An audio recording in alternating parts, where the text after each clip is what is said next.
Welcome to Inside the Taubman Approach. I'm Benjamin Harding. Well, we're in the dog days of summer, aren't we? It's hot, we're on vacation, and we're getting ready to get back into some regular teaching and regular rhythms of life in the fall. And I thought it would be a good opportunity for us to just talk about the streaming service that's available at GolandskyInstitute.org. Folks, the videos that are available on our streaming service are just phenomenal. You're not going to find any of this content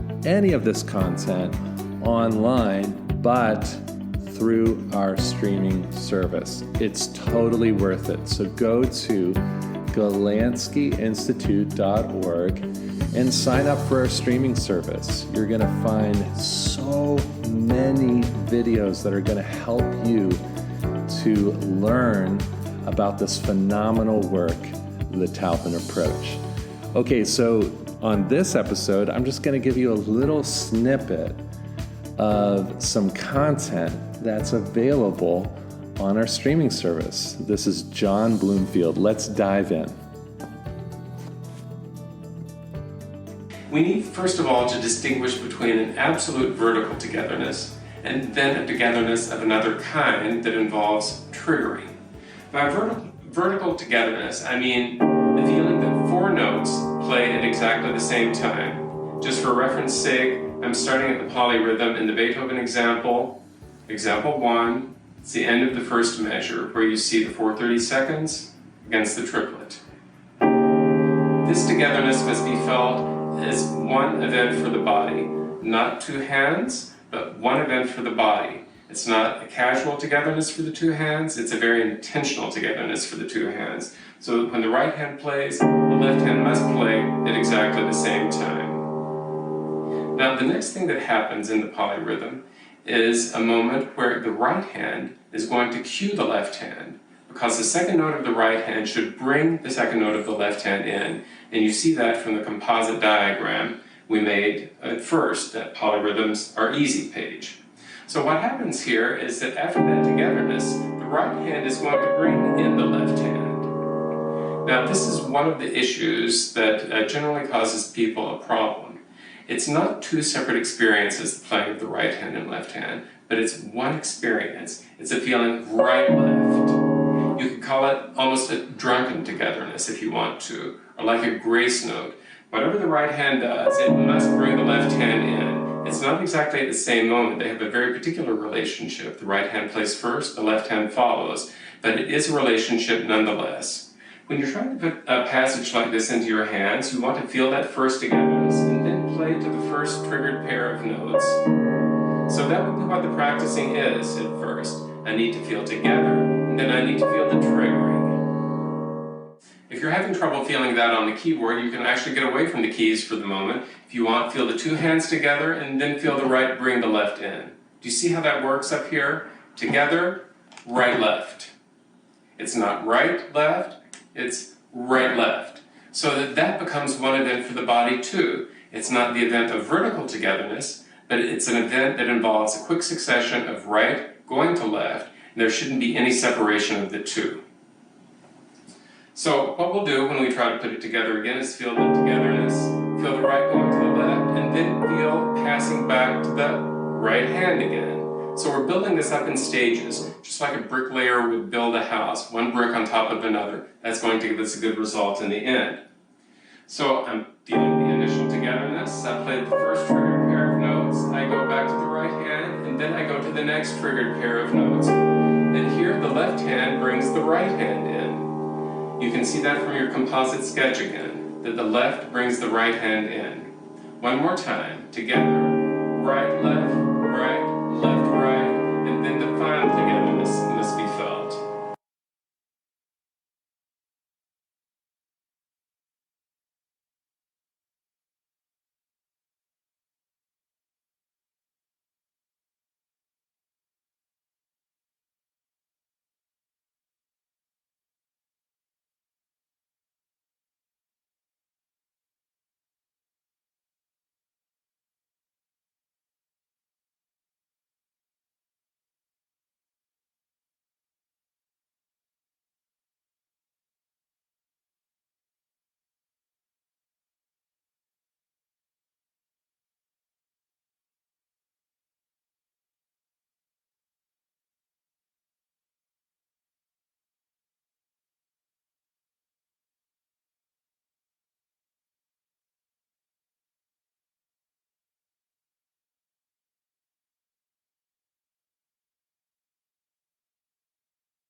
But when you move to a new community, you get a lot of transfer students. And so I was able to see firsthand what people were doing that may not cause them injury. I always laughed and said, and I do say, well, my students at that time particularly, they would never practice enough to get injured. But the truth is you can get injured with any amount of practicing. But, but bringing them in fresh kids, you get the opportunity to work with them from the ground up, which is rewarding because you can put in the right things from the start. And that doesn't mean they're going to do the right things from the start, but it's the teacher's job to know where you have to take the student and to keep saying the right message and work toward the right goal. So if there's collapse, you just keep working toward it.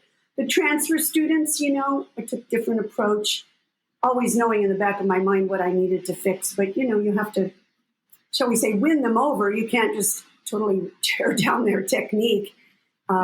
So you have to approach it a little bit differently.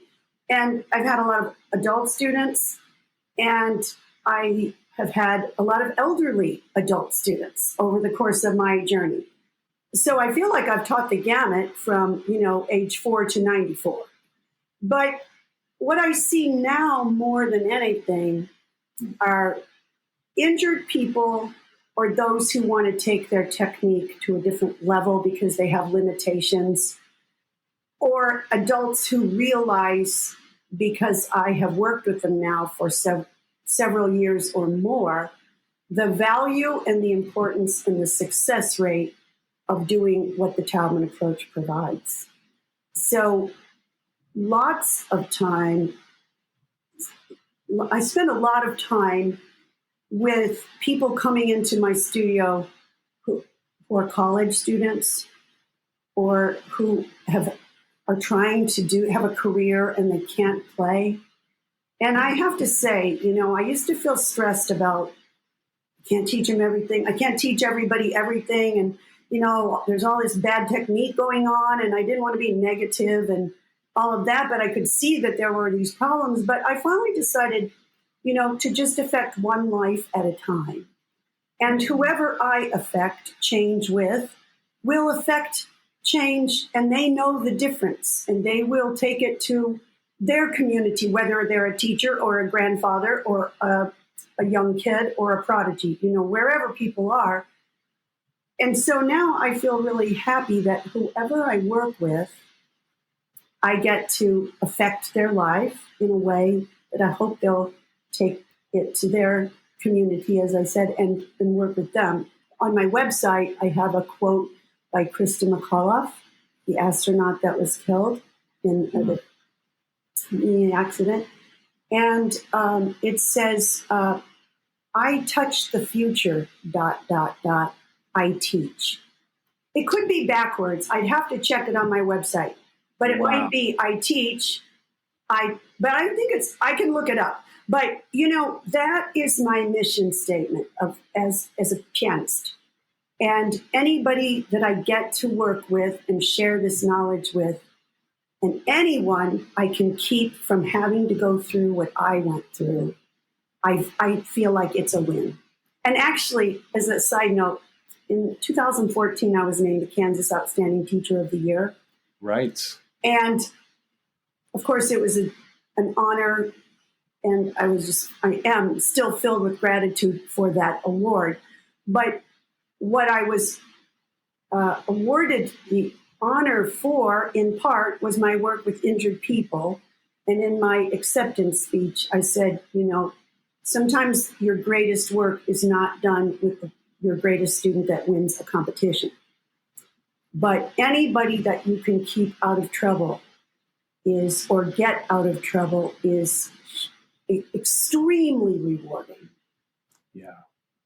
There's nothing like it, there's nothing like it. And I really feel so grateful that I have this knowledge, because there aren't very many people in the Midwest that have had this training.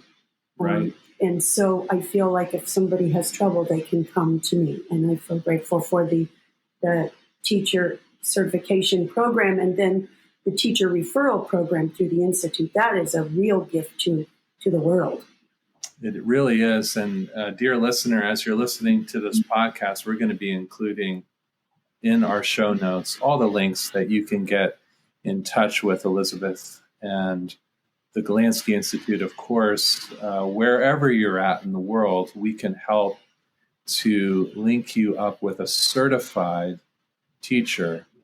Elizabeth, you've taken education very, very seriously throughout your career, and that's demonstrated in so many different ways. Masters from Eastman, and as you just mentioned, Teacher of the Year in Kansas in 2014. How would you encourage somebody like me who has just started in the Taubman work? Would you encourage somebody like me to pursue certification? What would you say to somebody like me that's interested, that's not sure, that might be listening to this episode and saying, hey, I'd like to see what it entails. What was the certification process like for you, and how did that go? Well, the certification process was not in existence when I started the Taubman work with Eleanor Hancock. And so once I got into working with the Golandsky Institute, I decided that I had a lot of background. And when I was going to Edna, and she was looking at my technique, and we were working on whatever gaps she thought I had and everything. And so I was involved in the Taubman approach a very long time before I even applied for the certification program. And it's an extensive program with extensive requirements, and I think that's fantastic because this is very detailed, micro work in minute detail. And so my advice to someone considering the certification program is to take as many lessons as is humanly possible that you can afford and that work out and depending on where you live. But when I first began, of course, there was no Skype, no online, nothing. It was fly to New York City or California or forget it. Now you can have a lesson every week, twice, whatever you and your teacher say. So I would keep your eye on the journey and the working out of the technique so that your hands can do it and so that you feel confident, because, it's often said you can't teach what you can't do. And you want to be able, in this work particularly, now maybe I could teach somebody how to, have better form riding their bike when I'm not doing that. I don't know. But I know in this work that you don't want to be unsure yourself and misguiding somebody. So I think the journey is to have lessons and go to the seminars and the workshops and ask questions and more questions and more questions about anything that doesn't seem 100% clear in your brain. Because one of the things that I found so joyful when I went to Eleanor is that she was interested in knowing what I couldn't do, instead of me performing for her as I had done when I was at Eastman. You go in and you show that you've memorized the Tchaikovsky piano concerto in 1 week and you're ready to play with the orchestra. It was this proving kind of a situation, and that's just the way it was set up. Not really, that's a very big exaggeration. But when I would go to the lessons, it was, show how much I had learned, and we would work musically on it. I found it challenging when I started the Taubman approach because no one had ever, in all my years of study, asked me how anything felt. This was not a part of anything I had ever thought about or considered. So when Mrs. Taubman said, "How does that feel?" I said, "I feel frustrated, but I know that's not the answer to the question, but I don't know how it felt. I just followed it blindly." And so, of course, as a commuter, I taped every lesson on a cassette tape recorder. And I listened to the recordings when I flew home and then when I got home, and I wrote down every word on the recording. And then I studied the words as I tried to put it into my hands until I went back the next time. And I remember worrying that I wasn't doing it enough, right, better. You know, I'm a classic perfectionist of the highest order, which has its pros and cons. Yes. But she said, just try to do what you did in the lesson, dear, and I'll fix the rest. And that was very helpful to calm my nerves because I was pretty uptight about the amount of money I spent every trip. I mean, it was at least $1,000, and this was 40 years ago, 38 years ago to be exact, you know. So, and I didn't have that kind of money, so I was pretty uptight about that. And so that's how I did it. So I would tell anyone who'd like to be certified to immerse yourself in every piece of it that you can. Yeah. And when you listen to a video or watch a demonstration, if something isn't clear, take it to the lesson. Yeah. Because we can't really learn piano technique only by watching somebody else do it on a video. We can stimulate the mind and get the concepts in our brain.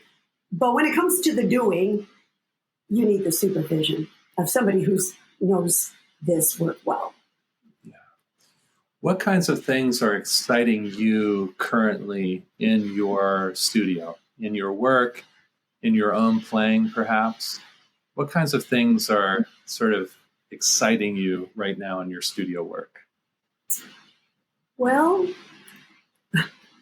it sounds very silly, but everything excites me, except paperwork and emails about scheduling. Yeah, there's no Taubman approach for email scheduling. No. I have to say that the more you study it, the better it gets. Things become clearer. Your hands can do more. You find an answer to something that you thought you just couldn't do it because you weren't talented enough. You know, I just finished listening to all of the lectures at the Golandsky Institute seminar and in the symposium. And, you know, the fascinating answers to questions that people are struggling with. And a lot of times it's a small little in or a small little out, and that might be overwhelming to people thinking, well, how am I supposed to know? You know, again, it takes a lot of experience and a lot of time and energy and knowledge and dedication. But I remember when my kids were doing sports, one of them was going to be entering the state finals for soccer. And the coach got him in the huddle and said, you'll win or lose this game by the little things. It's all in the details, and you will either win or lose by little mistakes you make or the other team makes. And the team took it to heart. My son's team won. But I remember hearing that thinking, that's how it is. That's beautiful. And that's how we must think that. So what excites me is growing in my knowledge of all the details and studying all the repertoire possible to learn what makes that composer tick. Where are the problem spots? How do you solve them?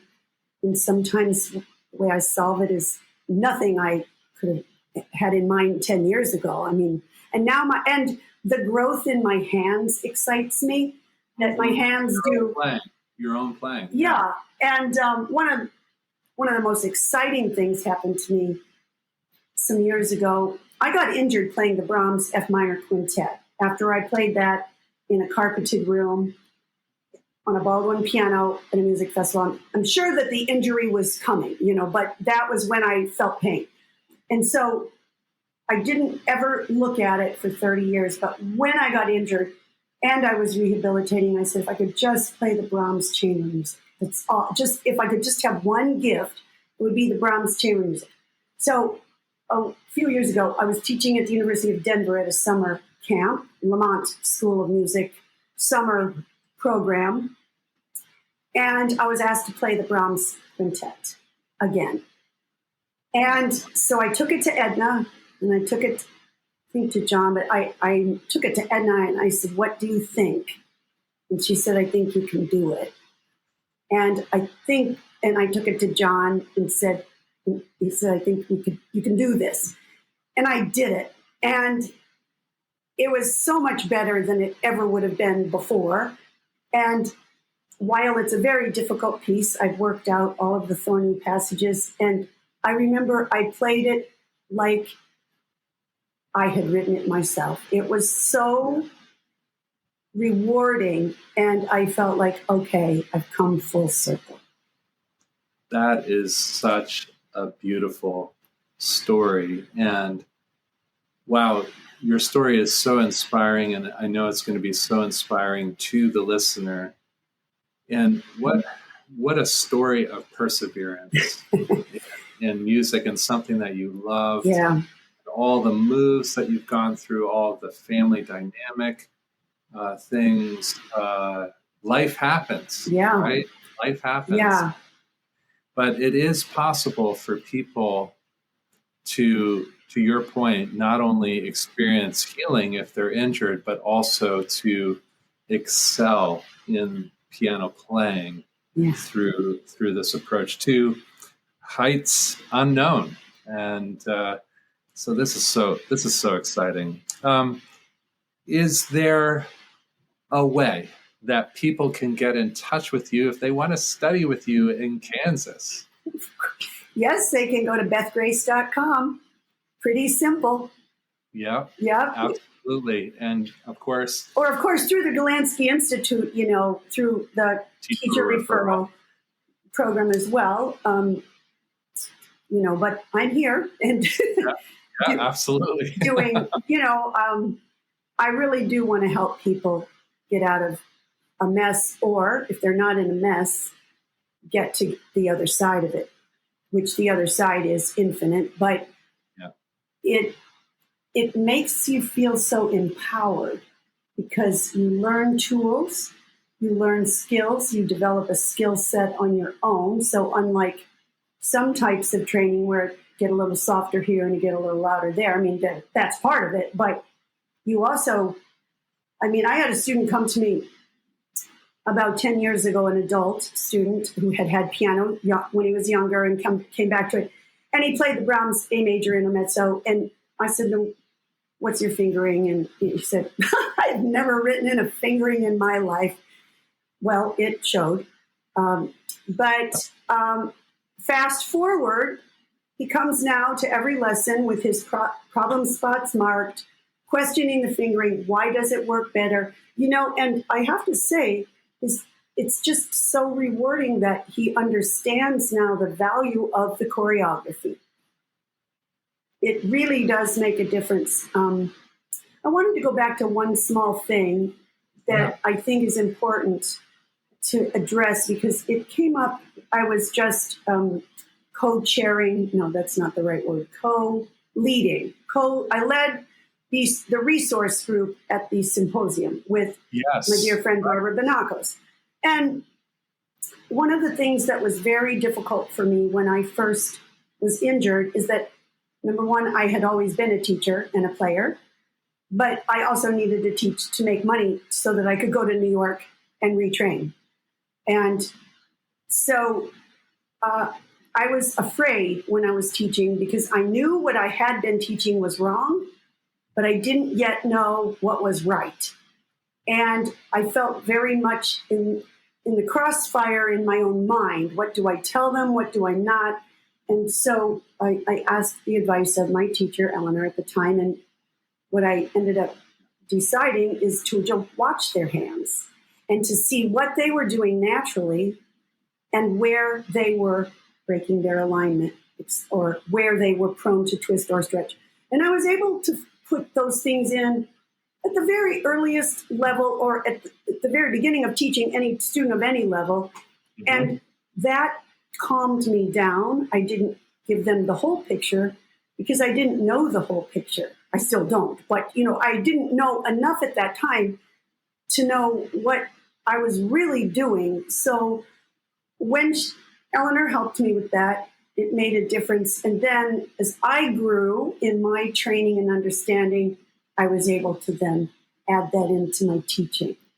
So that's why I say, if you want to be certified, study and work on your own training, and then you'll be ready to enter the certification program. Mm-hmm. With the help, a teacher in the Institute is the guiding light, I believe, to when you should apply for certification. But also, if you read the requirements, you can look and say, do I know what I think it takes or what they're looking for? That is super helpful. For me, who is, again, just starting out with this work, understanding it's going to weekly lessons and trying to learn as much as I can, but also trying to provide for a family in teaching. That is super helpful because, folks that are in the Taubman work, we're often very circumspect about what we're trying to deliver and what we're trying to communicate. And that is super, super helpful because that puts my mind at ease. Well, good, because I really think the certification process and the becoming certified, it's wonderful. I feel totally grateful that I have been able, the greatest day of my life was when I was told that I had received it. This was because I worked so hard to get there. But the goal is to get better. It's not to be certified. The getting better and getting more understanding of everything will lead to a better understanding of the work. And then, I think there's a lot of people who know a tremendous amount who say, I don't really want to be certified. And to each his own, But I think it has to do with being excited about the discoveries and trying to implement them. And it took me a long time, and it's not a quick fix thing. And I have people all the time who come to one lesson and say they want to get certified. But this isn't like, taking a program to become an EMT or, CPR certified or something where you take a couple classes and for good reason. That's right. But it's an education process for me to teach people what they need to know. And that's why I say, in fact, I will say, I remember this now. I remember thinking, I'd love to get certified, but what I really love more is learning more and understanding more. Wow, that's excellent. And I finally just took the focus away from certified or not and just thought, I just love learning this. And I remember, every time I've had a symposium or any interaction, I feel so excited about it. And my day is better. And I keyed into that, that this really matters. Yeah, that's excellent. Just going along the learning journey, learning as much as you can, being mentored, humble, to come to a place of beginner mind, so to speak, to ask those questions. Everybody starts wherever they are, and wherever you are is wonderful, because everything, even if you think, oh, I can't do what I used to do. It's easy to look back and feel grief and feel upset with perhaps your previous teachers but I said to the resource group, the mind can only think about one thing at a time. That's right. And it's fine if you need to look back and experience the grief and deal with that. And I understand all that. I had plenty of it myself. But also, if you focus on what you've gained at the last lesson, in the last session, or at the symposium, and you start putting it into practice in the best way possible, it helps dispel some of what you feel you lost. Yeah. Because you're really, yes, maybe you lost that, but you really are gaining the prize.